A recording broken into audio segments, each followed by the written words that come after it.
मकर संक्रांति सूर्य उपासना का पर्व है जो हर साल जनवरी माह में मनाया जाता है।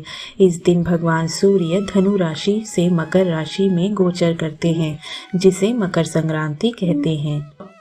इस साल 14 जनवरी 2025 को मकर संक्रांति मनाई जाएगी। इस तिथि पर विश्व पुनर्वसु नक्षत्र का योग बन रहा है। इस योग में मकर संक्रांति का पाठ करने से कुंडली में उनकी स्थिति मजबूत होती है। मकर संक्रांति कथा।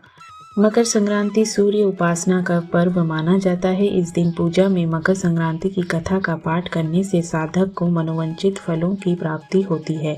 कथा को लेकर कहा जाता है कि भगवान सूर्य और शनिदेव के बीच अच्छे संबंध नहीं थे। धार्मिक ग्रंथों में इसका कारण सूर्यदेव का शनि की माता छाया के प्रति व्यवहार था। ऐसा कहा जाता है कि जब शनिदेव का जन्म हुआ था तो भगवान सूर्य ने उनका काला रंग देखकर कहा कि ऐसा पुत्र मेरा नहीं हो सकता है। यही नहीं, भगवान सूर्य ने शनिदेव और उनकी माता छाया को अलग कर दिया था।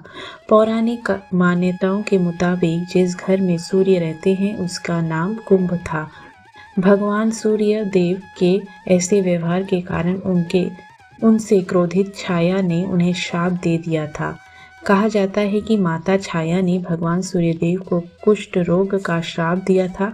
इस बात से क्रोधित होकर सूर्यदेव ने छाया और शनिदेव का घर जलाकर राख कर दिया।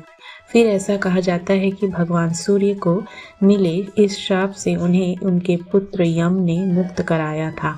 इस दौरान यम ने इस बात की शर्त रखी थी कि वह उनकी माता छाया के साथ अपने व्यवहार बदले।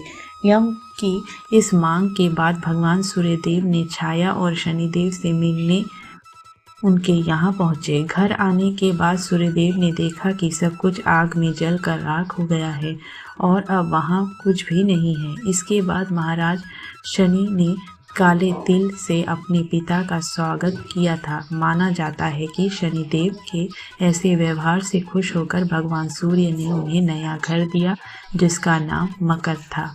तभी से शनिदेव 2 राशियों के स्वामी हो गए, जिनका नाम है कुंभ और मकर। यही नहीं, शनिदेव के व्यवहार से प्रसन्न सूर्यदेव ने उन्हें यह भी कहा है कि जब भी वह मकर संक्रांति के मौके पर उनके घर में प्रवेश करेंगे तो उनका घर धन धान्य से भर जाएगा। सूर्यदेव ने उन्हें यह भी कहा था कि जो लोग मकर संक्रांति के दिन मुझे काले तिल अर्पित करेंगे उनके जीवन में सुख समृद्धि आएगी। तभी से ऐसी मान्यता है कि जो भी साधक मकर संक्रांति के दिन भगवान सूर्यदेव की पूजा में काले तिल का उपयोग करेगा उसके जीवन में कभी भी धन धान्य की कोई भी कमी नहीं रहेगी।